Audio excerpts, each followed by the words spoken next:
మనం చెప్పిందల్లా చిన్న మాట పెద్ద మాట ఎదుటోళ్ళు తలకాయ అడ్డంగా ఊపుతున్నారు, చెప్పిందల్లా నమ్మేస్తున్నారు అనుకుని పెద్ద మేధావులా ఫీల్ అవ్వకు.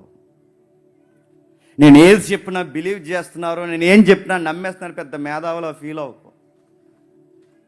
ఏదో ఒక రోజు తెలిసిపోతావు, గుర్తుపెట్టుకో. మనం చెప్పిందల్లా నమ్ముతున్నవారు ఒక్కసారి అనుమానం వచ్చి చెక్ చేశారో నీ మీద ఉన్న గౌరవం ఆ రోజుతో మొత్తం పోతుంది.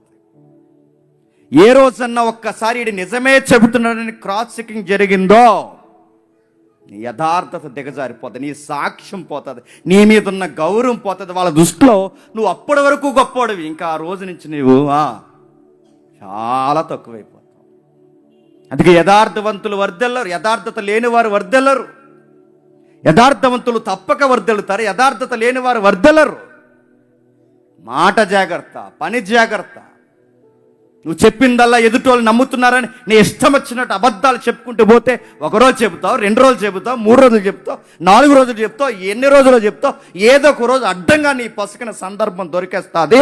ఆ రోజు ఇన్ని రోజులు వీడు చాలా కరెక్ట్గా ఉంటాడు అనుకో, ఇంత నేరగా ఆలోచిస్తున్నాడు అనుకోలేదు, గౌరవం పోయింది ఆడి మీద అనిపిస్తుంది. చూసినప్పుడల్లా అదే గుర్తొస్తుంది, ఆ ముఖం చూసినప్పుడల్లా అదే, ఇలా చేశాడేట్రా, ఇలాంటి పని చేశాడేంట్రా. అవన్నీ అంటే అప్పటి వరకు నువ్వంటే గౌరవం, అప్పటి వరకు నువ్వంటే ఒక విధానం, అప్పటి వరకు నువ్వంటే ఒక ప్రేమ. కానీ ఇప్పుడు నువ్వు చెప్పిన అబద్ధానికి నీ డొల్లతనం బయట పడిపోయింది కనుక మొత్తం గౌరవం పోతుంది. బైబిల్ చెబుతుంది.